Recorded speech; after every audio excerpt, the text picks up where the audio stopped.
Close the door behind you. You're now in the green room.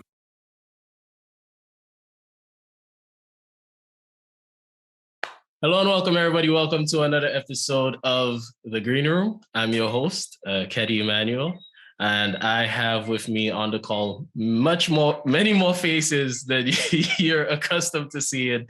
And that's because today is a different episode of The Green Room. Today is a different vibe, a different speed. Today, The Green Room is also tying in with the launch of something if you've been following the cadence carefully, you may have heard about this in the wind. We may have told you, hey, we have something for the region. We have something that we're working on. Well, this is what we're working on. Caricollabs, the brainchild of the man here, Eli. The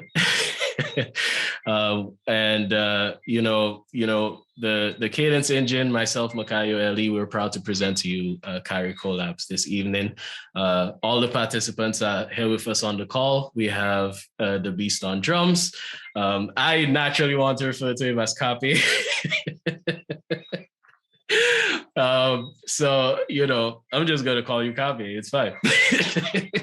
So we have the Beast on drums. He's been featured on the platform. I really admire his work.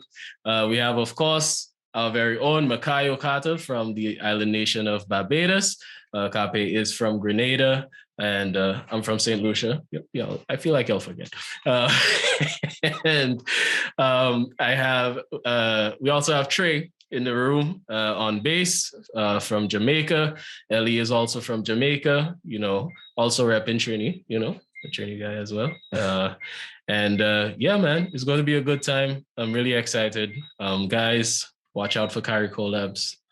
We're about to get ready. So, guys, we're going to go around the room. Copy. I'm just going to call you Copy, man. So why don't you introduce yourself to the platform? Let people know what you're about. Let people know about your music, and pull up. All right. So again, what's going on, you guys? Thank you for having me. Nice to meet you guys. Well, kind of, sort of. But yeah, I go by Carpe Music or just Carpe because most people call me. My actual name is Josh Hector, as you see there. I'm a drummer from Grenada. I currently live in the States. I live in Florida. I've been drumming for practically my whole life. Music runs through my family. You guys may know Josh and Jeremy Hector. They're in Grenada as well. Those are my cousins. I also I'm an artist as well. I go by Carpe Music, same thing. You can find me on all platforms, Spotify Music, Instagram, everything is Carpe Music. Other than that, I mean, I love music, man. I'm glad to be here. Yes, sir. Yes, sir. And I remember the first time I discovered you, man. I'm scouting for the cadence, and I see this drummer just spitting hot fire on the drums, boy. Yeah, man. It's good to have you on the line. It's good to speak with you for the first time here.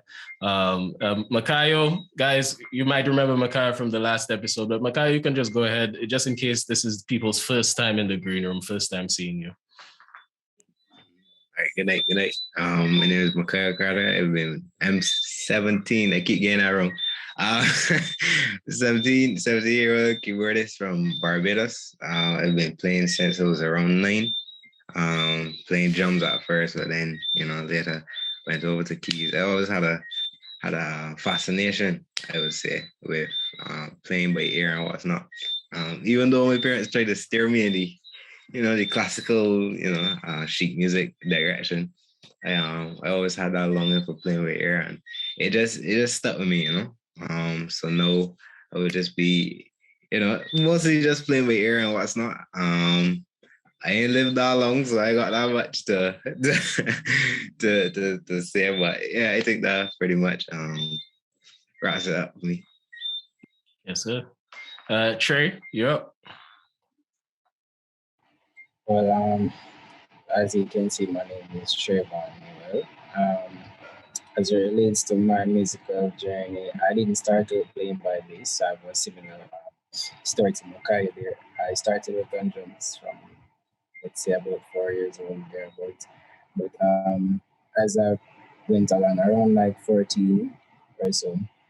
I started playing the bass, and I could see steady progress. I started off playing at my school at like devotions and stuff, and I eventually grew and started playing at JCDC Sound Festival, and I even played at what is known as Altogether Sing at TVJ Studios in Jamaica.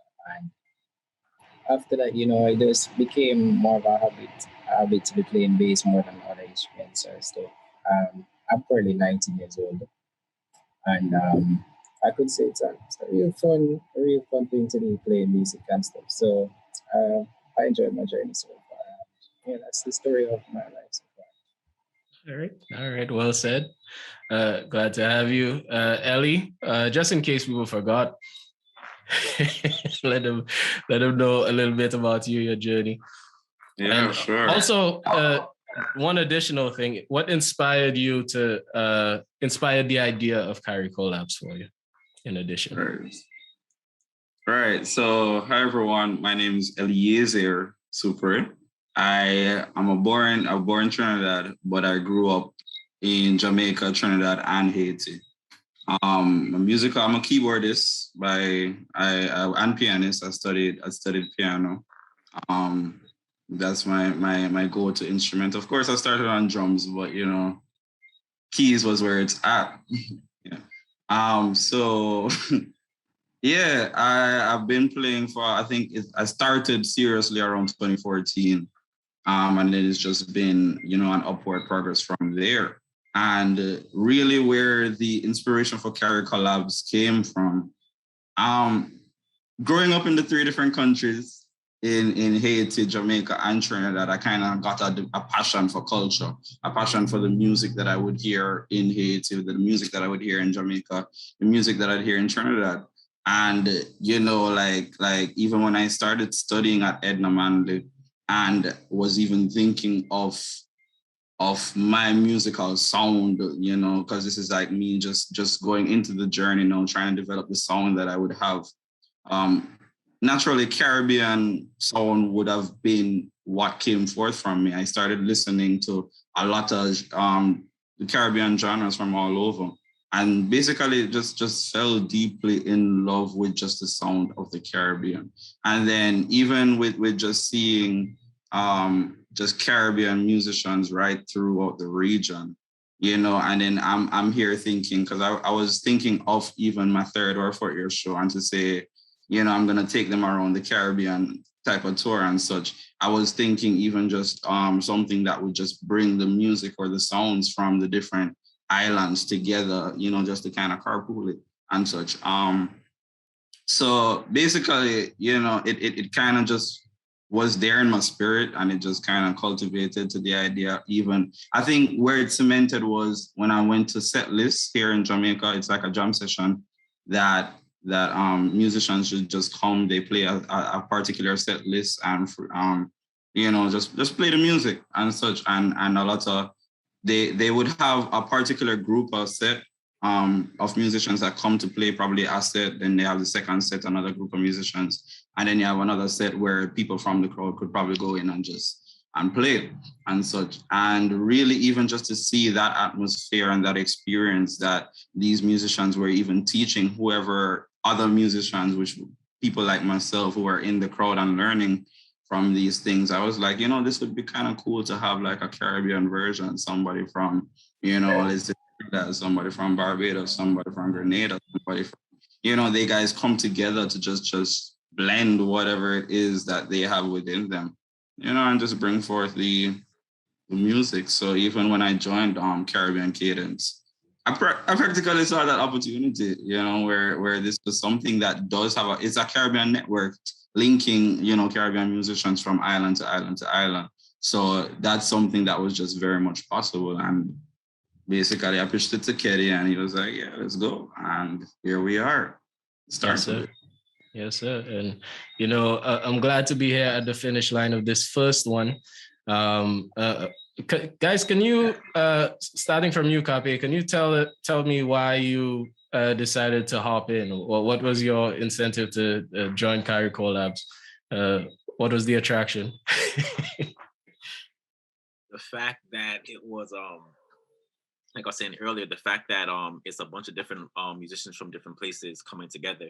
There's a lot of times I meet people all the time and they're like, hey, we should do this, we should do that, but nobody actually puts in the action to do it. So when I found out, hey, these guys are actually trying to put this thing together, they already got the track and stuff together, I was like, well, yeah, I would love to be a part of that. So yeah, that's what happened for me.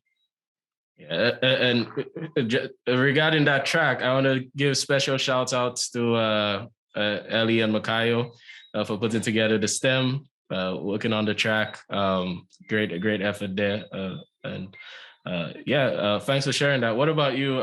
Do you prefer me calling you Trayvon or Trey? You good with Trey? You can call me Trey. All right. So what about you, man? Why did you hop in? Well, for me, honestly speaking, I see these things as opportunities, similar to Josh there. Different musicians from different places. It's a really good opportunity to, get a good feel of how other musicians playing alongside them and all that. And I mean, it was really organized and stuff, so I can get behind stuff like that because, organization is really good. And I just saw it as a good experience, it's a taste of a different kind of style of music and, bring something out in myself that I would never heard before. Right. Very well said. Makayo? Well, there's not much to say. I love to work with people, I ain't gonna lie to you. Even like collabs on Instagram and whatnot. Just on my personal page, I like to reach in different areas, whereas even like going across the overseas and stuff for different musicians and whatnot. So I just see this as an extension of that. We're working with other people, other backgrounds and whatnot. So yeah. Yeah. Well said, man. Well said. So we know what kind of the incentive for everyone to join in. For me, I think it really aligns with the purpose of the platform. Caricollabs is really a reflection of what Caribbean Cadence is all about, which is a virtual thread, a digital sewing needle, pulling the region together and showcasing Caribbean talent and skill, providing a platform for networking and learning. I think that is what Caribbean Cadence is all about. And I really think Caricollabs is going to be the flagship of that, and the flagship that represents what the platform really is all about. And I can't give Ellie enough kudos for coming forward with the idea and really helping us execute on that. Speaking of execution, now I see your eyebrows lifted. So I want to talk a little bit about execution because Trey mentioned that, part of the reason that he joined the work is the organization, right? And that's very valid because nobody likes their time wasted. We all want to work with something that is actually something, right? Something that is being executed on properly. And so Ellie, can you share as much as you feel comfortable to share some of the struggles of building this infrastructure that we set out on building? Right. Yeah, man. It wasn't all together, from the start, I would say. So maybe like, let's say I wouldn't have been able to foresee even little issues or little things that I would have had to put in place to make sure that the organization is together until faced with the situation. So one of the things were like a deadline to get from video submissions and such, because we did, I guess sharing it, we did go through, another set of musicians before reaching to you guys as well. And it's not really a case. It's I think it was just more like unfortunate scenarios for them, so that like things came up that they weren't able to meet in a form of like to meet in a timely manner the submission of whatever it was required of them. And really and truly, it wasn't set at the beginning, to say, hey, because we gave you guys a 2 weeks type of deadline or timeline to work with, it was kind of free at the beginning for them as well, but I kept kind of following up and such, and I realized this kind of might be a little tedious to just keep following up, and then to see that they're making the effort, yes, but situations would come up like equipment problems or unforeseen circumstances that they wouldn't have seen coming and such. And even for me to get the courage even to say, well, because this is the timeline that we were looking to get this together at least and such.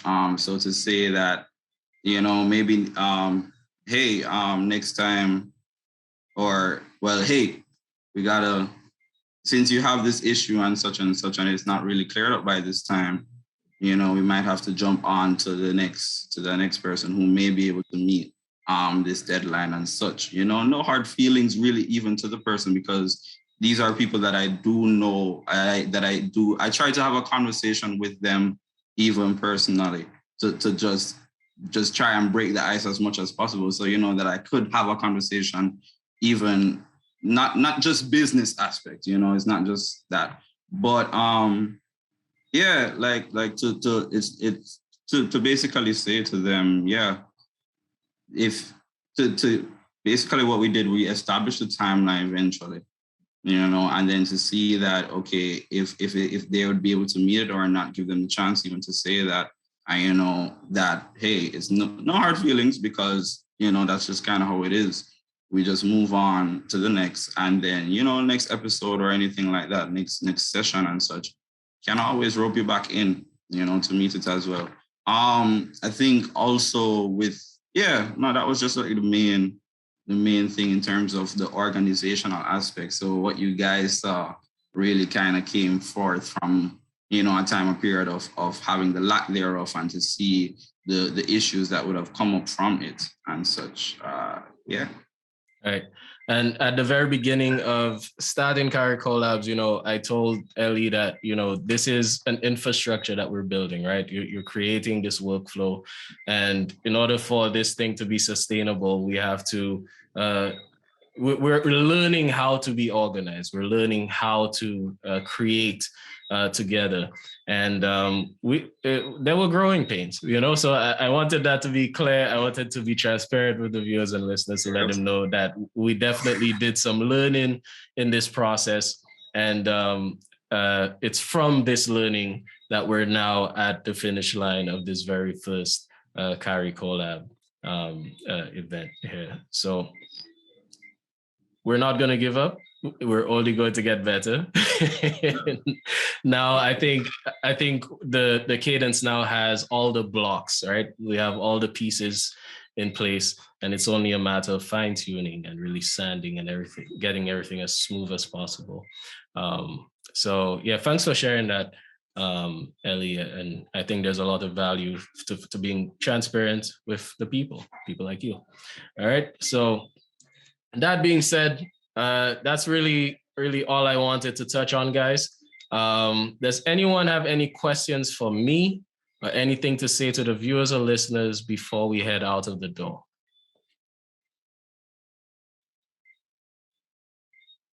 No. All right. So, guys, once again, I am excited. And part of the reason I'm excited is because I already heard the track. Right, Makayo makes the track. I already heard the track, so I am excited. I'm looking forward to hearing and looking at the final production. And if you've been following the cadence thus far, you now have even more of a reason to stay tuned, because we are going to be doing big things across the Caribbean region. And guys on the line, you are pioneers. You're the very first, and yeah, this is a big deal. So, folks, see you next month in next month's episode of The Green Room. I keep aiming for the third week of the month. Very likely, I sometimes fall on the fourth, but so yeah, see y'all soon, and thanks for watching. If you have not already, I'm trying to get better at saying this. If you have not already, make sure to like, share, and subscribe. All right. See you all soon. Bye for now.